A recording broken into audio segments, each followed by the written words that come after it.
The rise of ancient Rome was not a stroke of luck. It was the result of iron discipline, relentless training, and unyielding endurance. At the very core of this empire's might stood not machines of iron, but machines of flesh and bone, men forged into warriors, the Roman legions.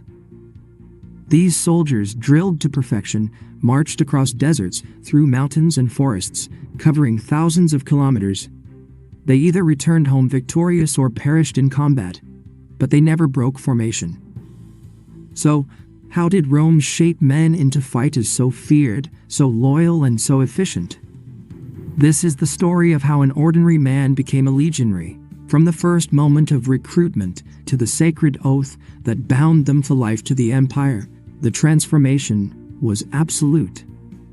In Rome's early days as a republic, the army was less a standing force and more a militia of citizens.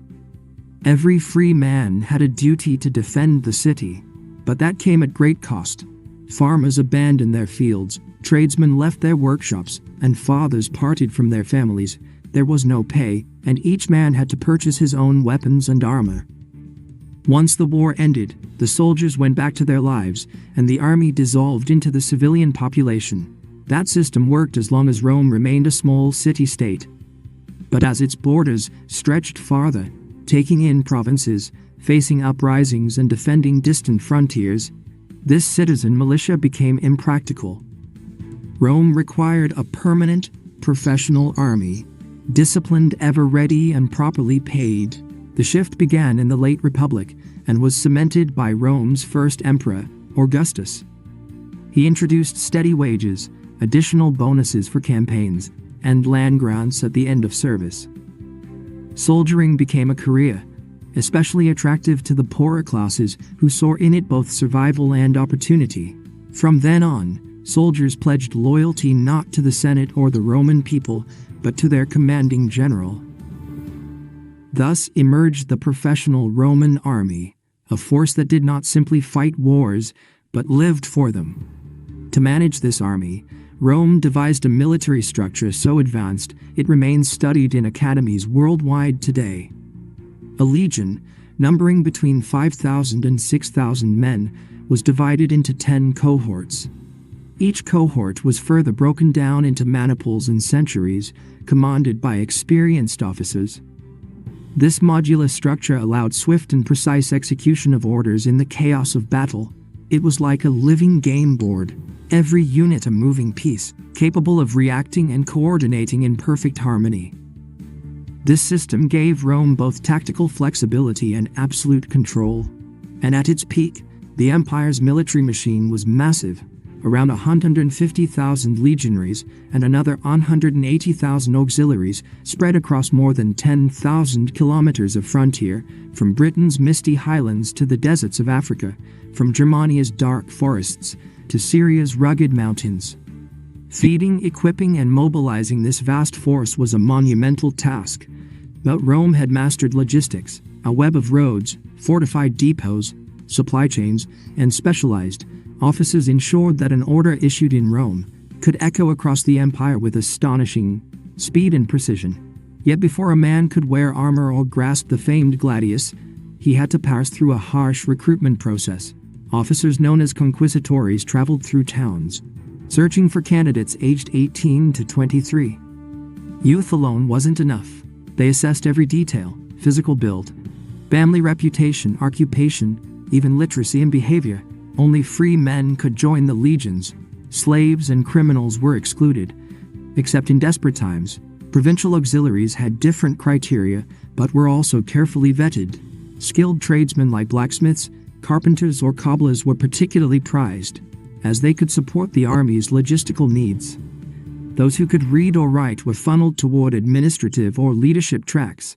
Men from noble or respected families stood better chances of advancement. Once accepted, each recruit was issued a metal identification plate, an early version of dog tags. Losing it wasn't carelessness. It was disgrace, punished severely. From that moment on, the recruit ceased to be a civilian. He lived under unyielding rules that governed every movement, word, and thought. The first lesson wasn't how to kill, it was how to endure. For the first 4 months, recruits underwent brutal conditioning. Endless force marches carrying about 20 kilograms of gear.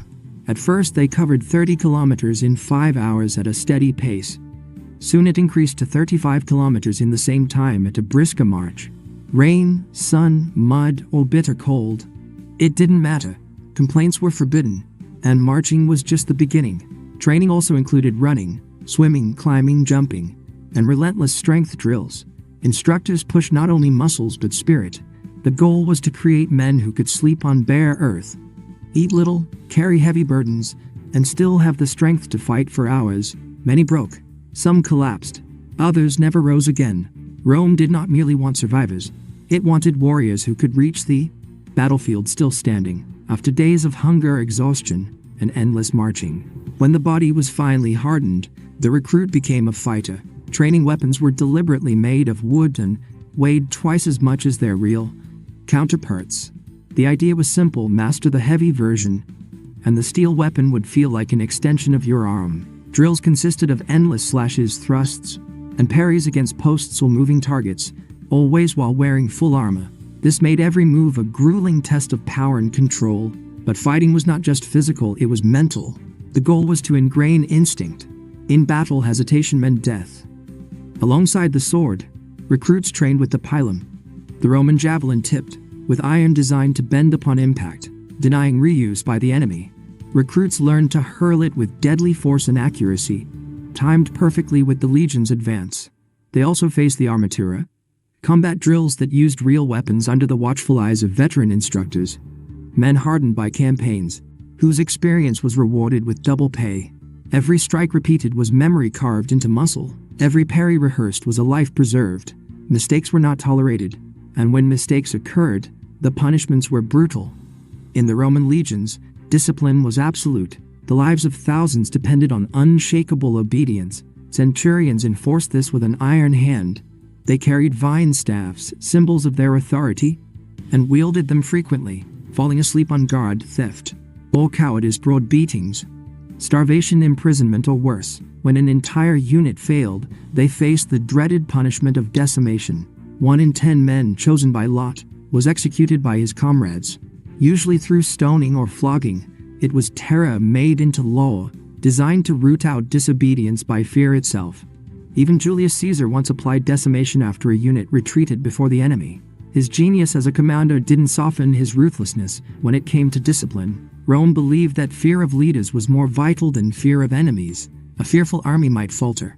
An army terrified of its commanders was unstoppable. After months of brutal training, the final step came. The sacramentum, the sacred oath of loyalty. In the Republic, soldiers swore to the Senate and people of Rome, but under the emperors, the oath was given directly to the emperor himself, the supreme commander. It was no mere ceremony. The legionary swore to obey without question, to fight until death, to never abandon comrades, and to sacrifice his life for Rome if needed. To betray this oath was to betray one's very identity. At this rite, the soldier received his military diploma, a bronze plaque inscribed with his name, enlistment date, and the rights he had earned. It symbolized pay, privileges, and future rewards. Upon completing service, he could expect land, monetary bonuses, or even Roman citizenship for himself and his family, particularly for auxiliaries. With diploma in hand and the oath in his soul, the man no longer belonged to himself. He belonged to Rome. Roman military training was not just preparation for battle. It was transformation, turning farmers, artisans, and herders into disciplined engines of war. Men who could march endlessly, fight relentlessly, and stand unbroken even in the shadow of death. The system was so effective that echoes of it still shape modern military academies more than 2 millennia later. In truth, the glue that held the empire together was not emperors or marble cities. It was the legionary, that nameless man hardened by pain, faithful to his oath, shaped by a system that knew Rome's strength did not rest in glory, but in discipline. If you enjoyed this journey into Rome's martial world, leave a like and subscribe to the channel. And as always, may Mars watch over you in battle.